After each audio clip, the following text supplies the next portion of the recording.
A graça e a paz do nosso Senhor Jesus Cristo esteja habitando ricamente em nossas vidas, em nossas famílias, em todo o nosso existir. Muito boa noite a você que nos acompanha. Vejo no coração de você que está aí conosco mais uma transmissão, mais um estudo bíblico. Espero que aqui no escritório seja não por motivo de força maior, mas por essa questão da igreja estar paralisado os trabalhos presenciais, seja o último. Espero que na próxima quarta-feira, a bem da verdade, próximo domingo, nós já estejamos juntos na igreja, vamos continuar transmitindo os nossos cultos, as nossas pregações, os nossos estudos lá de dentro da igreja. Você deve estar achando diferente hoje que não tem transmissão via Facebook, para podermos ter uma transmissão mais segura, uma transmissão melhor. Nós tivemos que optar. E a opção foi pelo YouTube. E mais gente precisa do YouTube do que do Facebook. Então nós estamos transmitindo agora somente via YouTube. Eu espero que os amados irmãos compreendam e também divulguem, compartilhem, se inscrevam no canal do YouTube, chame colegas, familiares para poderem também fazer parte do nosso canal da Igreja Presbiteriana, a Terceira Igreja Presbiteriana de Ouro Preto do Oeste. Deus abençoe nossos amados irmãos de Nova União. Creio que a partir de quarta-feira que vem, só aqueles que irão ficar em casa, que irão nos acompanhar, mas a igreja, aqueles que puderem ir à igreja, estarão indo na igreja em Nova União. Aqui também os nossos amados estarão também frequentando. Queridos, é com muita alegria que nós nos rendemos ao Senhor e continuamos hoje com a nona, não seria lição, o nono estudo, sobre a cruz de Cristo, um livro escrito por John Stott, e nós estamos refletindo sobre esse livro e sobre as mensagens que a cruz nos traz, que a cruz nos dá, e nós estamos aprendendo juntos sobre essa cruz que o Senhor levou sobre si e tem motivações tremendas para as nossas vidas. E hoje nós vamos falar sobre a revelação de Deus na cruz. Como é que Deus se revela na cruz? Então eu convido você a, nesse momento, baixar sua cabeça onde você esteja. E nós vamos orar ao nosso Deus e assim dando início ao nosso estudo. Deus Santo, nós te amamos, te bendizemos, te agradecemos pela bondade do Senhor, pela beleza da sua misericórdia. E te pedimos, ó Pai, que o Senhor esteja nos nossos corações, enchendo-nos de entendimento, enchendo-nos, ó Deus, do saber do Senhor, para que nós possamos adorá-lo, bendizê-lo todos os dias de nossas vidas. Você conosco, recebe o nosso estudo, recebe o nosso anseio, o nosso desejo, ó Deus, para que o Senhor seja glorificado. Nós te pedimos em nome de Jesus. Amém e amém. Amados irmãos, texto de João, Evangelho de João, capítulo 12, do verso 20 até o verso 28, nos diz sobre alguns gregos que desejavam ver Jesus. Nós vamos ler esse texto do verso 20 até o verso 28 de João, Evangelho de João, capítulo 12. Diz o seguinte: ora, entre os que subiam para adorar durante a festa, havia alguns gregos. Estes, pois, se dirigiam a Filipe, que era de Betsaida, da Galiléia, e lhe rogaram: Senhor, queremos ver Jesus. Filipe foi dizê-lo a André, e André e Filipe comunicaram a Jesus. Respondeu-lhe Jesus: é chegada a hora de ser glorificado o Filho do Homem. Em verdade, verdade vos digo, se o grão de trigo caindo na terra não morrer, fica ele só, mas se morrer, produz muitos frutos, ou melhor, muito fruto. Está no singular aqui.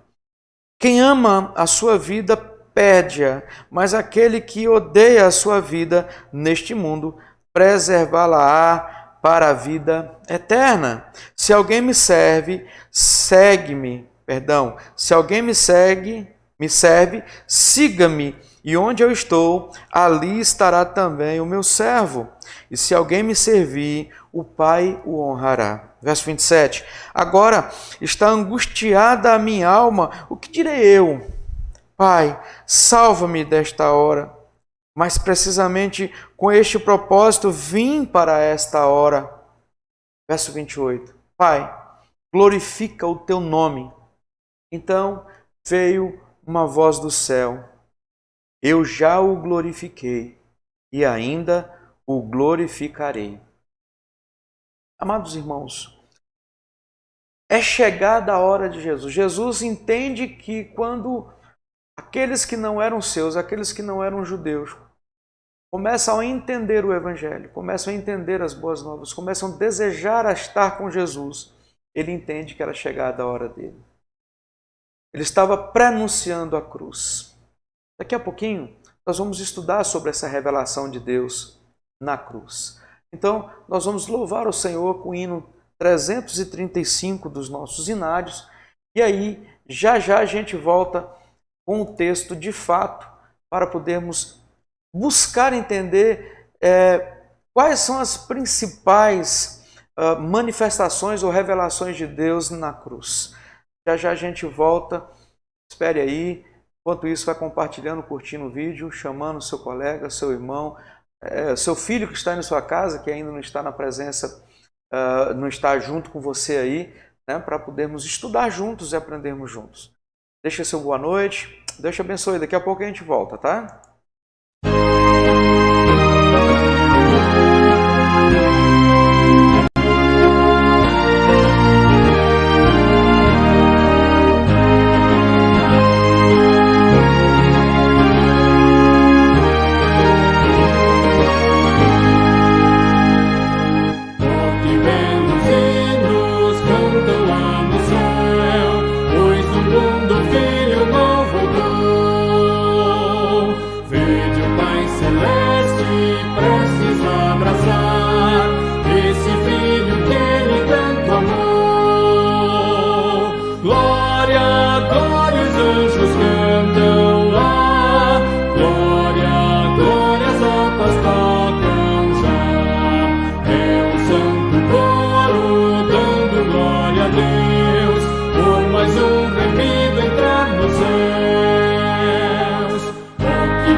Glórias!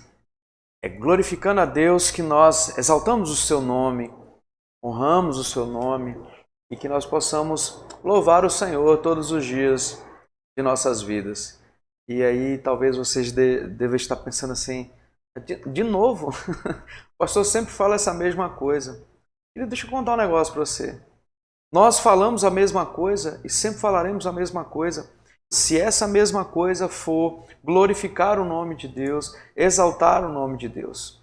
Então não se aborreça, mas faça e que nós possamos realmente adorar a Deus. Esse é o nosso intuito. Nós vivemos para adorar a Deus, mesmo em meio a tempestades, mesmo em meio a dificuldades. Eu sei que muitos estão passando, eu estou passando por situações difíceis, por situações tenebrosas que não gostaríamos de passar, mas Deus continua sendo Deus. Deus continua revelando o seu amor. E é isso que nós vamos ver hoje.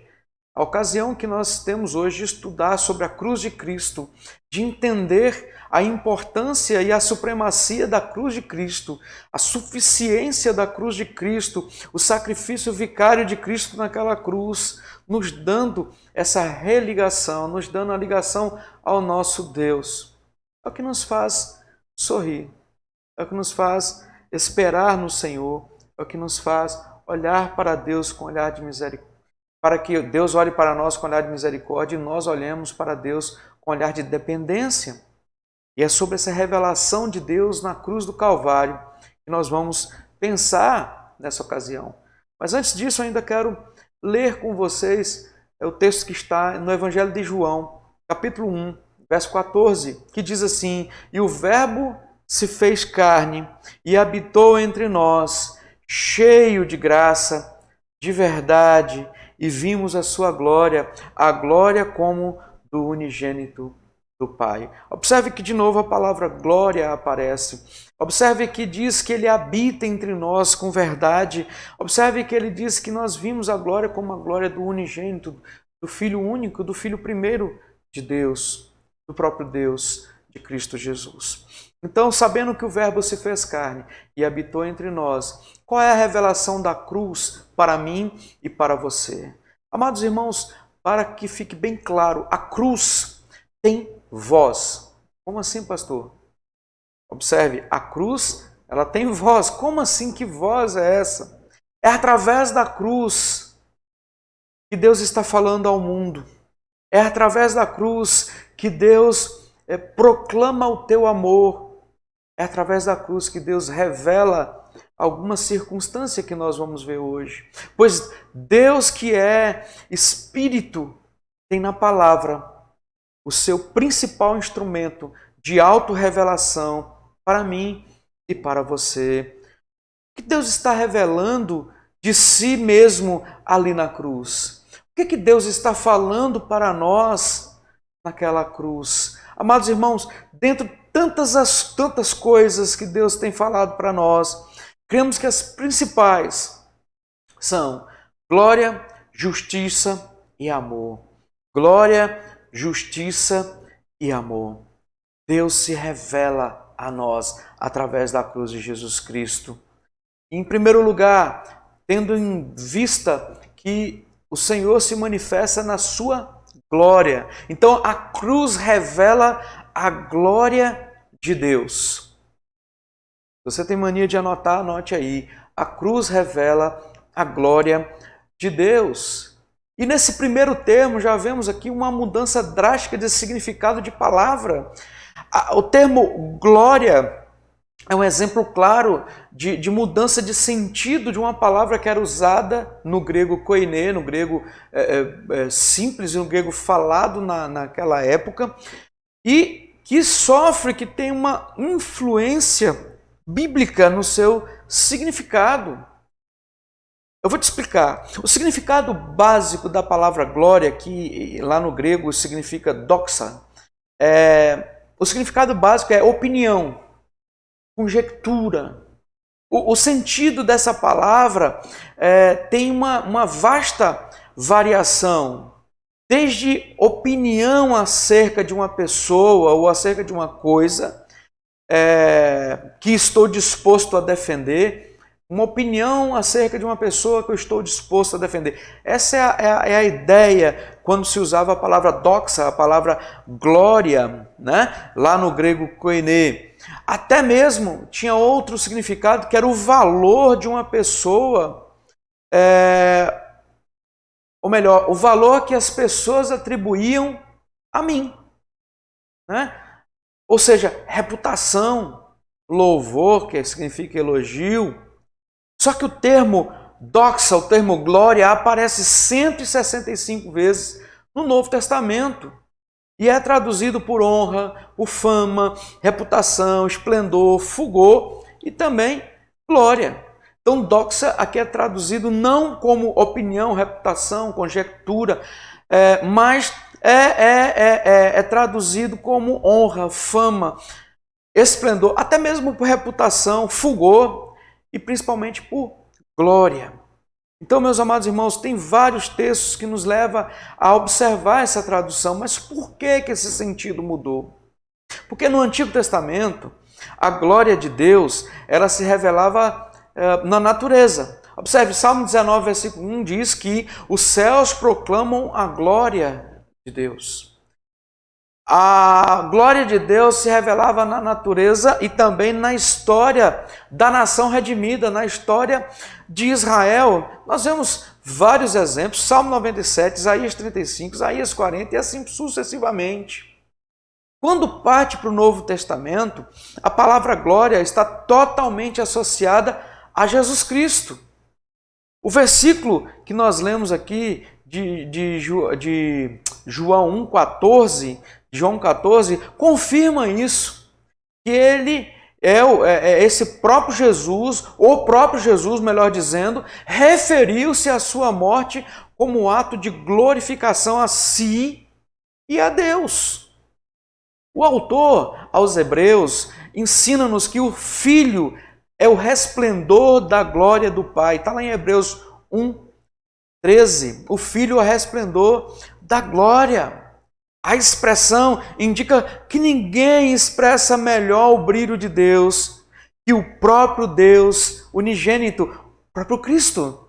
Em 3 ocasiões, nós podemos ver que Jesus se refere à sua morte como honra de glorificação. Quando nós olhamos para o texto de João 12:33, nós vamos ver que, em resposta àqueles gregos que nós lemos no início, 12:33, ele vai em resposta, isso dizia, diz o texto, significa de que gênero de mortes, isso dizia, significando de que gênero de morte estava para morrer. Meus amados irmãos, ele respondendo àqueles gregos que queriam vê-lo, ele fala que era chegada a sua hora.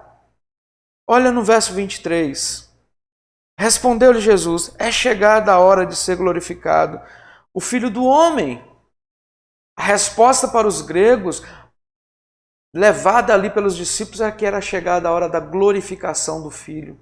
Ainda em João 13, verso 30 a 32, nos mostra que Judas deixou o cenáculo, que assim que Judas deixa o cenáculo e entrou na noite adentro e vai para lá para trair Jesus, Jesus diz: agora foi glorificado o Filho do Homem e Deus foi glorificado com ele.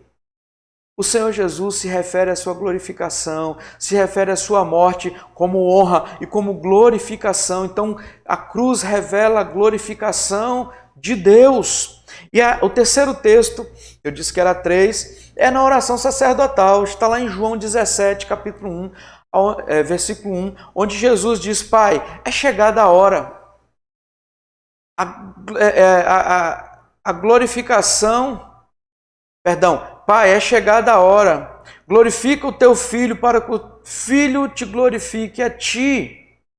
Amados irmãos, nessas 3 passagens há algo bem peculiar, bem interessante, bem incomum, ou comum, melhor dizendo, em comum, tá? Parecido, usado de igual forma. A presença do termo agora e do termo ora, que de acordo com o contexto refere claramente à crucificação. Então Jesus sabia que era chegado o momento dele ser crucificado, porque na eternidade esse plano havia sido traçado. E a segunda coisa comum que vemos nesse texto é a glorificação que será do Pai e do Filho juntos. Não existe uma separação, mas sim a glorificação do Pai e do Filho juntos. É agora e é chegada a hora de ser crucificado, para que o Pai e o Filho seja glorificado. Mas o que a cruz irradia? O que a cruz nos lança de luz?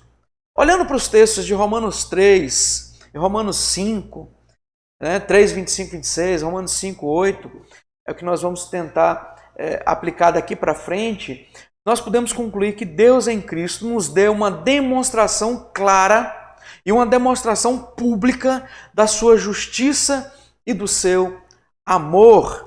Da sua justiça e do seu amor. E eu peço você para ir abrindo o texto aí em Romanos, a partir de Romanos 3, e nós vamos ver alguns textos que estão na palavra do Senhor. Em Romanos 3, 21, 26, Romanos 3, 21, 26, nós vamos ver a seguinte perspectiva, Romanos 3, 21, 26, a justificação pela fé em Jesus Cristo. É onde o Senhor Jesus demonstra que nós fomos justificados gratuitamente por sua graça, mediante a redenção que há nele. Amados irmãos, olha o que John Stott escreve no seu livro, quando fala que Cristo, além de manifestar a sua glória, Deus, além de manifestar a sua glória, a cruz também manifesta a justiça de Deus. A cruz demonstra não somente a glória de Deus, mas também a justiça de Deus.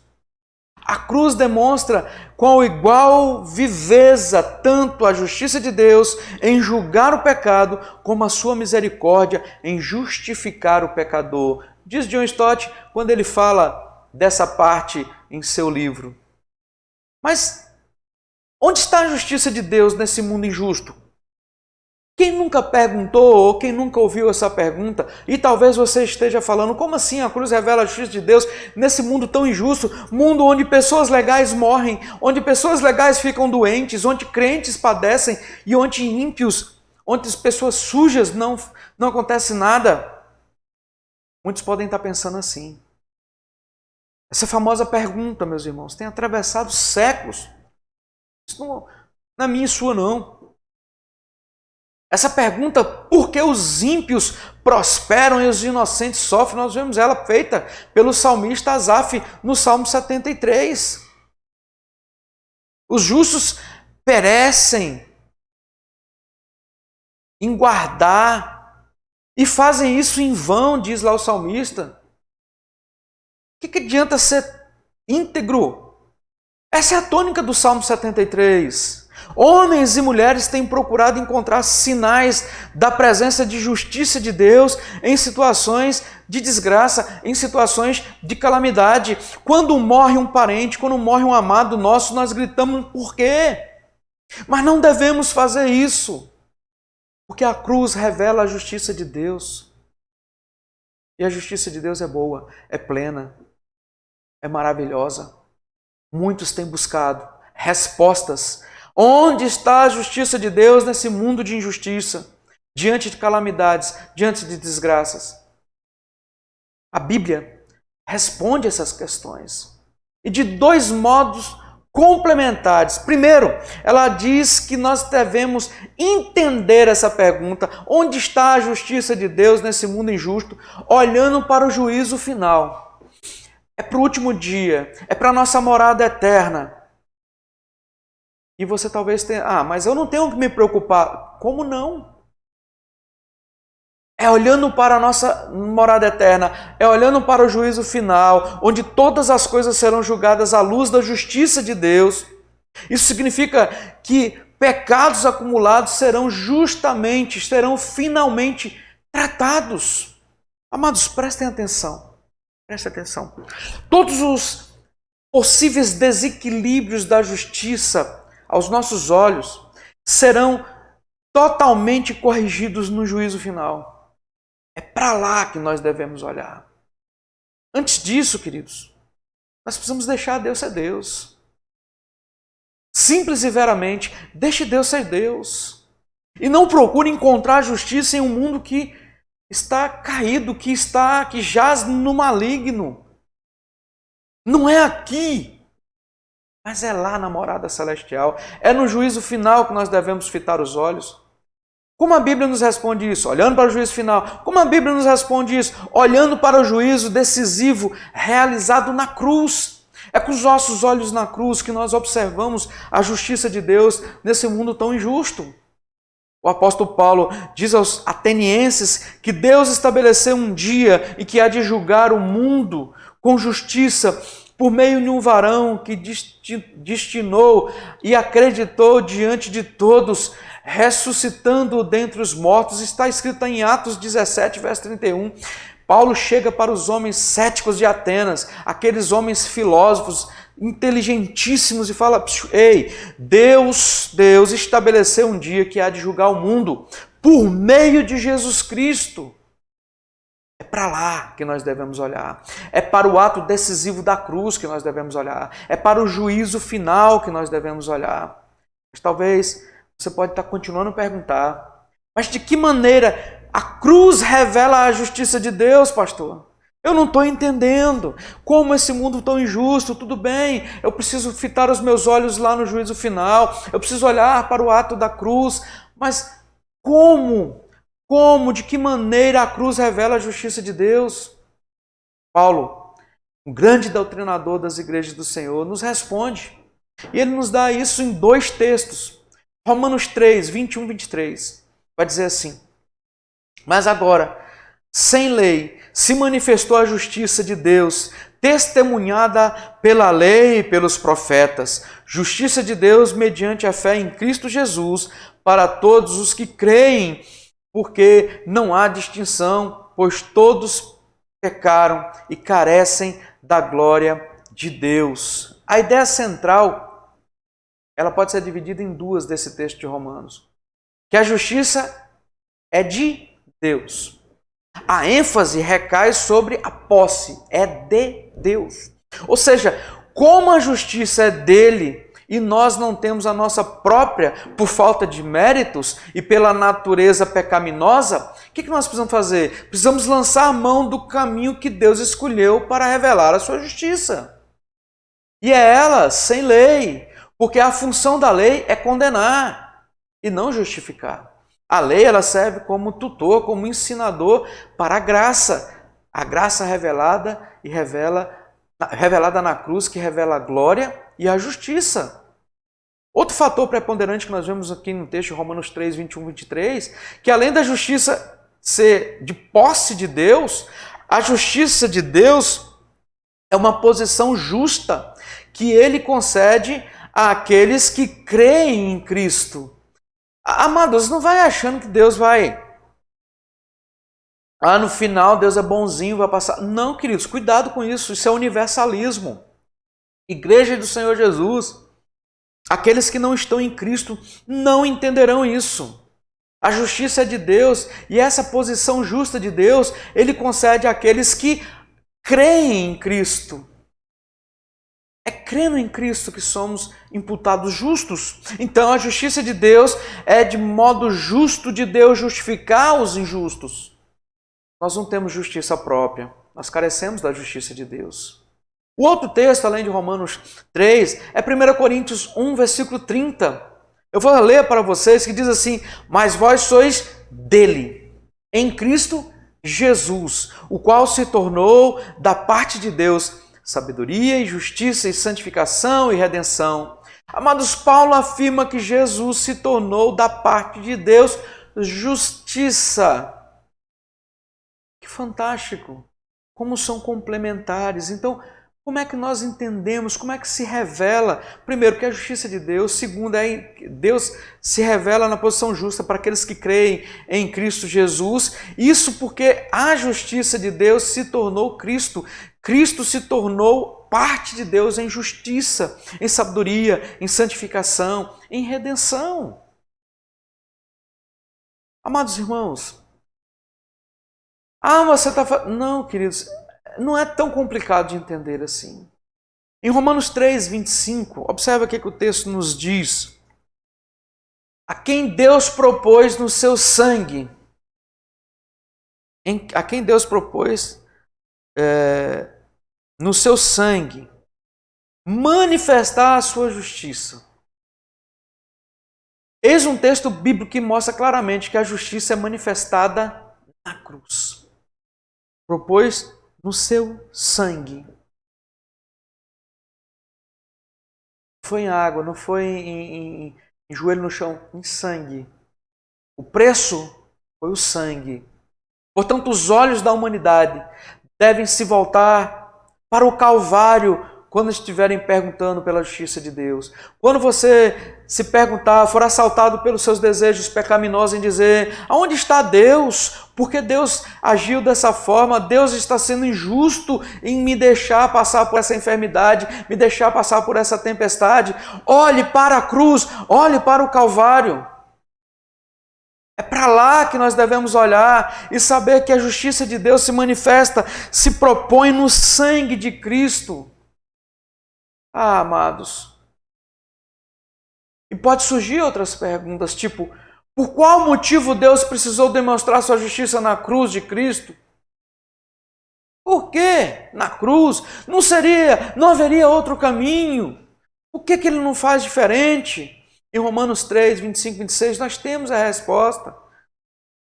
Nós vemos que foi propiciação feita pelo sangue de Cristo. Paulo afirma 2 vezes a necessidade da cruz, embora cada vez ele acrescente a explicação diferente. Aqui do verso 25 e 26 de Romanos 3, vai nos mostrar que a primeira vez que Paulo evidencia a cruz é que ele olha para o passado e diz que Deus, na sua intolerância, deixando impune os pecados anteriormente cometidos. Porém, na segunda vez, ele vai mostrar no verso de número 26 que ele olha para a cruz, para o presente e para o futuro. E diz que Deus demonstrou, de fato, continua a demonstrar a sua justiça no tempo presente, para que ele mesmo, sendo justo e justificador daqueles que têm fé em Jesus. Ele é justo e o justificador daqueles que têm fé em Cristo Jesus. Amados irmãos, alguém poderia perguntar, mas por quê? Que não haveria outra forma. Para Deus revelar a sua justiça na cruz, somente o Filho dele, imaculado, sem pecado, somente o sangue do seu Filho sendo vertido naquela cruz, poderia aplacar a justiça de Deus, ser o justo e o justificador. Não há outro a não ser Cristo Jesus. Então nós vemos que a cruz manifesta a glória, a cruz manifesta a justiça e também a cruz manifesta, revela o amor de Deus. Exatamente. A cruz é o púlpito que Deus prega o amor. O espaço dedicado à justiça de Deus, queridos, poderiam tomar mais espaço, mas nós vamos continuar a ter essa celeuma, porque Deus parece injusto com aqueles que são justos. Nós não somos justos. Então vamos falar agora do amor revelado de Deus. Nós precisamos conciliar o amor de Deus com as tragédias pessoais. Como assim, pastor? Diante de uma tragédia pessoal, eu posso falar que Deus está revelando o seu amor? Sim. Deus revela o seu amor com tragédias pessoais. Deus revela o seu amor em acidentes. Deus revela o seu amor quando centenas de vidas são ceifadas. Fome, pobreza. Deus revela o seu amor diante de tortura, de tirania, de doença, de morte. Deus revela o seu amor diante da pandemia do coronavírus, agora em 2020, 2021. Coisas que têm abalado o mundo. Você quer saber onde está o amor de Deus nesse momento? Essa é a sua pergunta? Onde está o amor de Deus? Como Deus revela o seu amor naquela cruz? E onde está o amor de Deus nesse momento? Paulo faz uma declaração a respeito do amor de Deus. A resposta está em Romanos 5, versículo de número 8. Romanos 5, versículo de número 8, diz assim: Deus prova seu próprio amor para conosco, pelo fato de ter sido Cristo, por ter Cristo morrido por nós, sendo nós ainda pecadores. Deus prova o seu amor para conosco, pelo fato de ter Cristo morrido por nós, sendo nós ainda pecadores. Portanto, o amor de Deus é evidenciado na cruz. se estamos procurando uma definição de amor, se estamos em busca de uma definição acurada de amor, devemos não ir ao dicionário. Não é ao dicionário que você precisa ir. Se você precisa de uma definição de amor, você precisa ir ao Calvário. Você precisa ir ao Monte da Caveira, que significa Calvário, ali onde Jesus verteu a sua vida por você e por mim. Mas você ainda pode estar pensando que a cruz não responde essas perguntas acima. Realmente o nosso coração, egoísta e pecaminoso, ficam buscando respostas. E de fato, queridos, de fato, porque o propósito da cruz nunca foi responder às calamidades. O propósito da cruz nunca foi responder às tragédias humanas, pessoais, minhas e suas, os nossos problemas, os nossos pecados. Não, não, não. Não é isso. Billy Graham, um grande pregador, faleceu acho que ano passado, um grande pregador americano, quando ele leva a sua mensagem ao memorial das vítimas daquele 11 de setembro, os terroristas jogaram aqueles aviões e mataram centenas de pessoas, e as pessoas perguntavam: onde está Deus? E numa tentativa de explicar o horror, ele fala sobre o mistério da iniquidade, que está lá em 2 Tessalonicenses 2, verso de número 7. Abra aí na sua Bíblia, 2 Tessalonicenses 2, verso de número 7, que diz assim: com efeito, o mistério da iniquidade já opera e aguarda somente o que seja afastado aquele que agora o detém. O apóstolo diz que já opera esse mistério da iniquidade. E é interessante que o tempo verbal, e Billy Graham fala sobre isso, ele, no grego aqui, ele é chamado de presente do indicativo. O que significa esse presente do indicativo? Significa duas coisas: a ação concreta e a atualidade. É uma ação que existe e é atual. Não é uma coisa que já passou, ou uma coisa que vai vir, mas uma coisa que está acontecendo. Sendo assim, muitos acontecimentos trágicos fazem com que parte das coisas encobertas que pertencem ao Senhor, como diz Deuteronômio 29, elas sejam evidenciadas. Não compete a nós. Nós queremos respostas para tudo, nós não temos respostas para tudo. Mas nós temos o afago de Deus para todos os nossos desesperos. E é na cruz que Ele demonstra esse amor, Ele revela esse amor. É olhando para a cruz do Calvário que nós temos a melhor definição de amor. A confirmação de João a respeito do amor de Deus, não somente de Paulo, deixa claro o assunto. Lá em João, ele vai dizer assim: nisso consiste o amor. No literal, no texto, se fosse traduzir literalmente do grego para o português, nisto o amor é. Ou seja, o amor é constituído é composto de, não em que nós tenhamos amado a Deus, mas que Ele nos amou e enviou o Seu Filho como propiciação. Nós falamos quarta-feira passada sobre propiciação. Se você ainda não sabe o que significa propiciação, reporte aí no canal da nossa igreja e procure lá a pregação, o estudo da quarta-feira passada, vai falar sobre propiciação.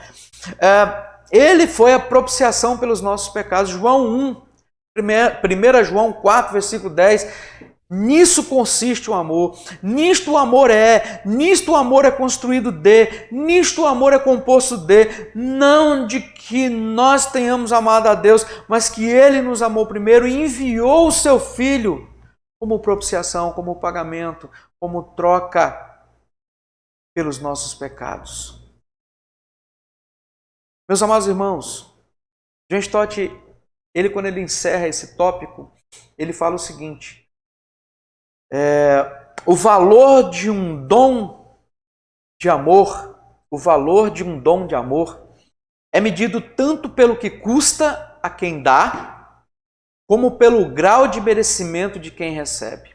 O valor de um dom de amor é medido tanto pelo que custa a quem dá, como pelo grau de merecimento de quem recebe. Por isso, lembre-se que Cristo morreu por nós, sendo nós ainda pecadores. Resta ainda alguma dúvida sobre o amor de Deus, queridos? Você se acha capaz de contestar a Deus? Eu espero que não.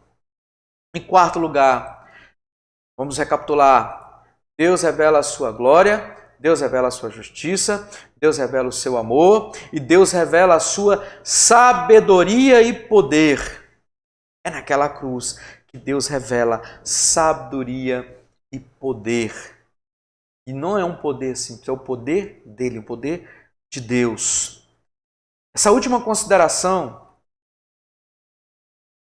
dessa revelação da cruz, sabedoria e poder,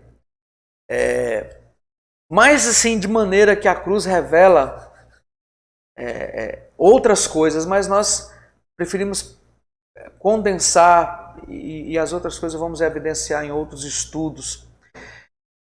Mas você pode estar perguntando, mas como assim a cruz revela a sabedoria e poder de Deus? A cruz não era um instrumento de vergonha?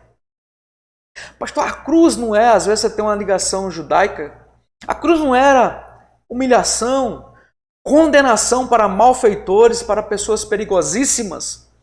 Como assim ela revela sabedoria? Como assim ela revela poder? O texto bíblico básico para responder essas questões é 1 Coríntios 1. 1 Coríntios 1, de verso 18 até 1 Coríntios 2, verso 5. E eu vou tentar resumir aqui para nós. O tema principal de 1 Coríntios 1, 18 até 1 Coríntios 2, verso 5 é falando da sabedoria e do poder revelado por Deus na cruz. Na verdade, o apóstolo está contrastando a sabedoria do mundo com a sabedoria e o poder de Deus. Lá em 1 Coríntios 1, verso 22, fala: porque tanto os judeus pedem sinais como gregos buscam sabedoria. Mas a sabedoria e o poder que Paulo tem para apresentar a judeus, para apresentar a gregos, é a cruz de Jesus. E ele diz que para os judeus a cruz era escândalo, para gentios ou para gregos era loucura. Está lá em 1 Coríntios 1, verso 23. Nem por isso o apóstolo Paulo vai alterar a sua mensagem. Mas por que Paulo não altera essa mensagem se a mensagem chegava aos ouvidos dos judeus como escândalos e chegava aos ouvidos dos gregos como loucura? Por três razões simples. A mensagem da cruz é o centro da pregação apostólica. A mensagem da cruz deve ser o centro da minha pregação. A mensagem da cruz deve ser o centro da sua proclamação, do seu existir, da sua vida. Paulo vai dizer em 1 Coríntios 1, verso 17, porque não me enviou Cristo para batizar, mas para pregar o Evangelho, não com sabedoria de palavra, porque para que não se anule a cruz de Cristo. Ou seja, não é persuasão, não é neurolinguística, não é palavras de passe, não são palavras mágicas, mas para pregar a palavra de Cristo, para pregar o Evangelho puro e simples de Cristo, para que não se anule a cruz de Cristo. Ainda ele vai dizer em 1 Coríntios 2, versos 4 e 5, a minha palavra e a minha pregação não constituíram em linguagem persuasiva de sabedoria, mas em demonstração do Espírito e de poder, para que a vossa fé não se apoiasse em sabedoria humana, em sim no poder de Deus. Hoje à noite, quando falarmos de Tiago, que a sabedoria vem lá do alto, nós vamos falar um pouco mais sobre essa sabedoria que é terrena, diabólica, e a sabedoria que vem de Deus, que vem do Pai das luzes. Uma segunda resposta, uma segunda razão por que Paulo não mudava a pregação dele, é que o mundo jamais conheceria Deus pela sua própria sabedoria. O mundo jamais conhecerá Deus pela sua própria sabedoria. Não é aquilo que você sabe que faz com que o mundo conheça Deus. Tá? Ponto. Visto como, 1 Coríntios 1, verso 21, visto como na sabedoria de Deus, o mundo não o conheceu por sua própria sabedoria.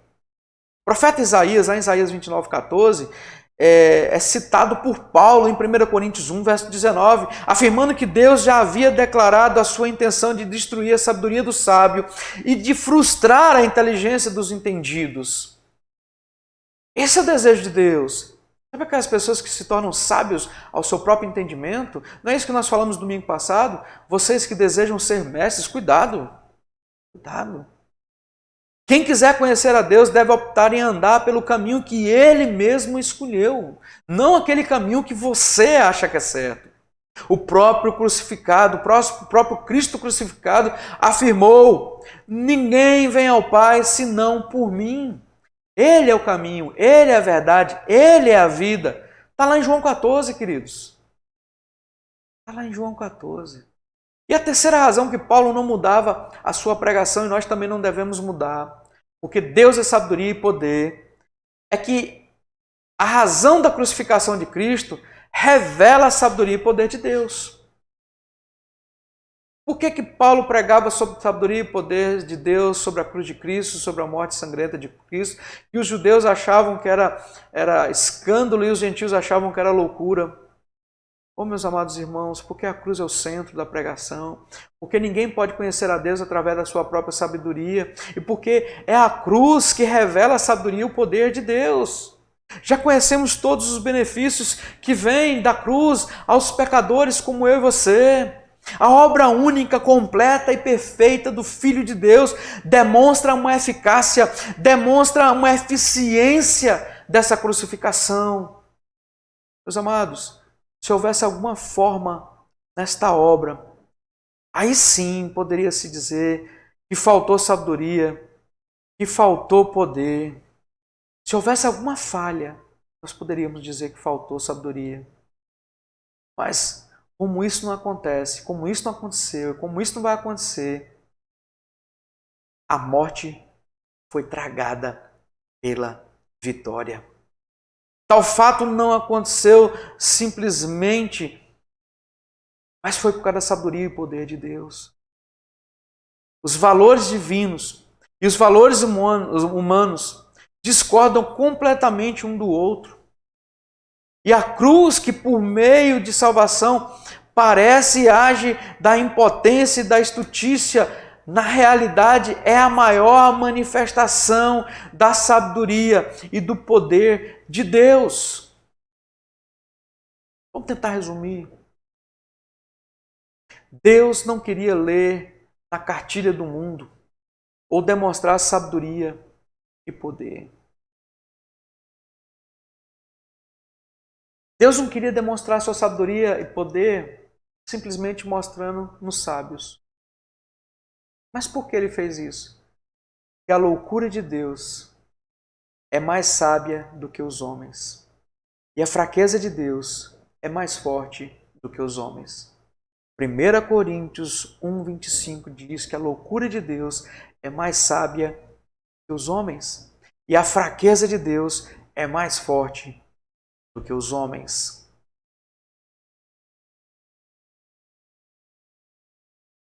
Como me sinto fraco diante das verdades do Senhor. Mas como me sinto forte diante das verdades do Senhor. Me sinto fraco na minha própria sabedoria, no meu próprio entendimento, na minha própria força. Me sinto forte na força, na sabedoria e no poder de Deus operando em minha vida. Eu quero concluir, amados irmãos, só enfatizando algumas coisas. Quando olhamos para a cruz, vemos a justiça, vemos o amor, vemos a sabedoria, vemos o poder de Deus. Não é fácil determinar qual desses aspectos é mais brilhantemente revelado na cruz. Se é mais brilhantemente revelada a justiça de Deus ao julgar o pecado, ou se é o amor de Deus a levar o castigo em nosso lugar, ou se é a sabedoria de Deus em combinar com a perfeição as duas coisas, a justiça e o amor, ou se é o poder de Deus em salvar aqueles que creem. Amados, pois a cruz é de igual forma um ato e, portanto, uma demonstração de justiça, de amor, de sabedoria e de poder de Deus. A cruz nos assegura que esse Deus maravilhoso é realidade dentro, por trás e além do universo. Deus, ele é a realidade dentro, atrás e além desse universo ao qual nós estamos inseridos.